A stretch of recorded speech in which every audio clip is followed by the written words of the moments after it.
くるくるくる、ただいまひろです。今回はまひろが選ぶ思い出 AV 紹介。私、ただいまひろはデビューしてもうすぐ4年になるんですけれども、これまでにいろんな作品を撮ってきて、一つ一つ本当に思い出深いものではあるんですけれども、その中でも頑張って掘り起こして思い出深いものを皆様に今回紹介していけたらと思います。順は問わずです。紹介してないから思い出がないってわけでは決してございません。本当に全て思い出があるし、全て本当最高の作品なんですけども、その中から大人が選んでというので選びたいと思います。パチパチパチパチ。まず1つ目がタイトル、依存症な彼女の思い出。こちらは朝霧丈監督という監督が撮ってくださった作品なんですけれども、結構作品撮りをする時ってだいたい来月はこの作品を撮ろうと思うんですけどどうですかとか初めに決めていただいてるんですね。もう依存症な彼女の思い出に関しては監督と何日も前にお会いして面接をして、まひろちゃんにはこの作品がいいんじゃないかって考えてもらって、私のために台本を書いていただいた作品なんですよ。なので他の方とは被ってないし、映像にもすごいこだわってて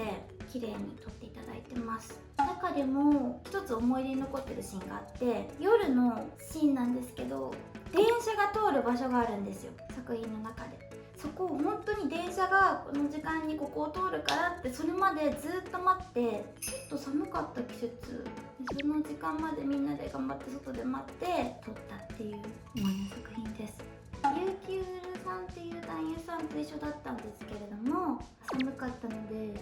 確かコンビニであったかいジュースを買ってくださっててくれたっていう、めちゃくちゃ優しい。これは中身には全く関係ないんですけど、すごい思い出に残った作品になります。自分のために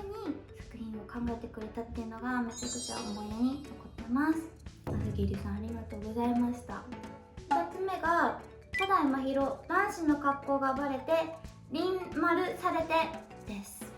これはですね、私ずっとこの髪型なので、初めにウィッグをかぶって西野カナの会いたくてみたいな感じでウィッグを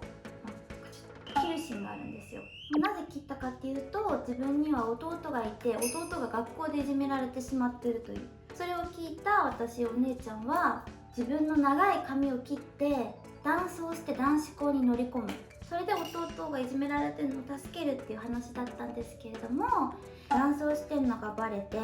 わちゃわちゃされちゃうんですね。それで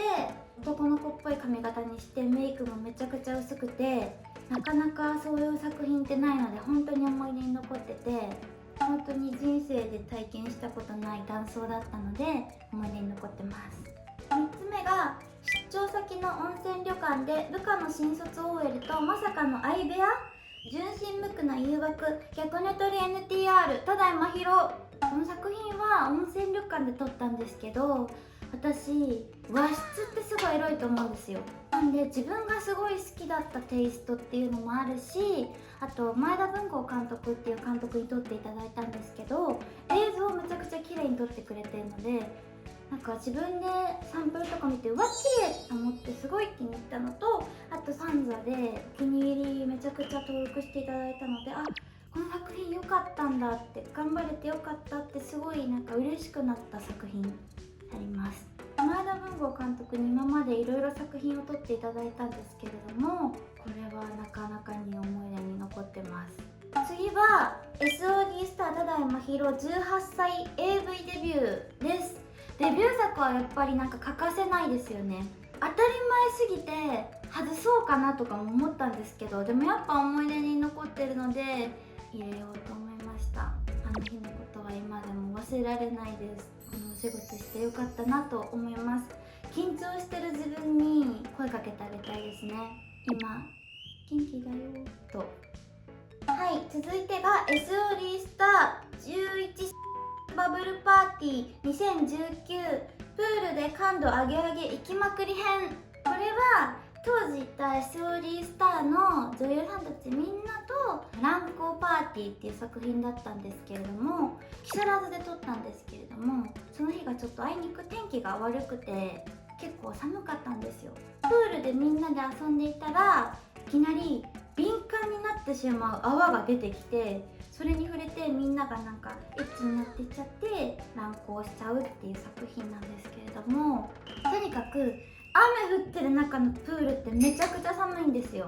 私たちもすごい寒かったんですけれども、男優さんもそんな中で雨降ってるプールの中で立たせないといけないので、かなり過酷だったんじゃないかなと思います。私はね、とても申し訳ないことにですね、その時は温水プール組だったので、冷たいプールではなくてすごくあれなんですけれども、ごめんなさい当時の皆様、温水プールでした。はい、続いてが銀河系三つ星ハーレム極上射精へと誘う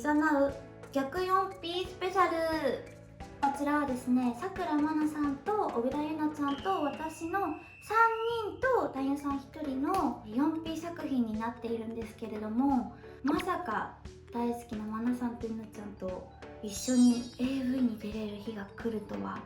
夢にも思いませんでした。例のプールがあるスタジオで撮影したんですけれども、大好きな2人がいるから結構砂自分で撮影できたんじゃないかなと思ってて、そのままのただいまひろが見れる作品になってるので、ぜひまだ見てない方は見てほしいです。続いての作品が長いですよ。年末スペシャル飛び塩特報ニ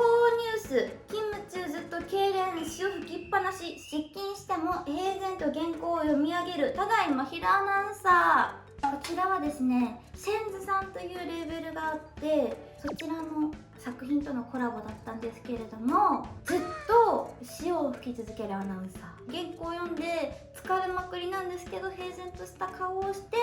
原稿を読み上げなきゃいけなくて、めちゃくちゃ大変でした。入れられてて真顔って無理ですよ。読まなきゃいけないって無理じゃないですか。びしょびしょ吹きまくりです。ここに小倉優奈ちゃんもコラボして出てる作品なんですけれども、私も今回挑戦してみましたのでチェックしてください。はい、こんな感じで過去の思い出の作品を紹介し終わったんですけれども、ドラマものを撮るのすごい最近好きになってきました。前まではセリフ覚えられるかなっていうほんと心配であわあわしちゃってたんですけど、セリフをだんだん覚えられるようになってきて、やっとなんか役になんとなく入り込めるようになってきて、楽しいなって思うようになってきたので、ドラマはね、これからもっと撮っていきたいですね。私ね、ずっと撮りたいなって思ってる作品があって、それが私のお父さんの上司が家に来てご飯を食べるんですけど、遅くなってしまって、ぜひ泊まってってくださいよみたいな感じでお父さんが上司を止めるんですけど、上司が家をうろうろしてる時に偶然私のお風呂を覗いてしまったりとか、夜トイレに行く時に私がにしてるのを目撃してしまったりとかして犯されてしまうっていう作品ですね。で、お父さんの首がかかってると思って断れない私で言われるんですよ、部長に。お父さんがどうなってもいいのかって。それで私は「いやダメ」って言って犯され続けるっていう作品を撮りたいです。2022年叶うかな。もう一回プロデューサーさんに提案してみようこれぜひね、叶いますように。皆さんこれからもただいまひろの AV 正規で買ってみてください。ということで、まひろが選ぶおすすめ AV 紹介でした。ぜひ皆さんお願いします。それではチャンネル登録、高評価、コメントよろしくお願いします。ただいまひろでした。バイバーイ。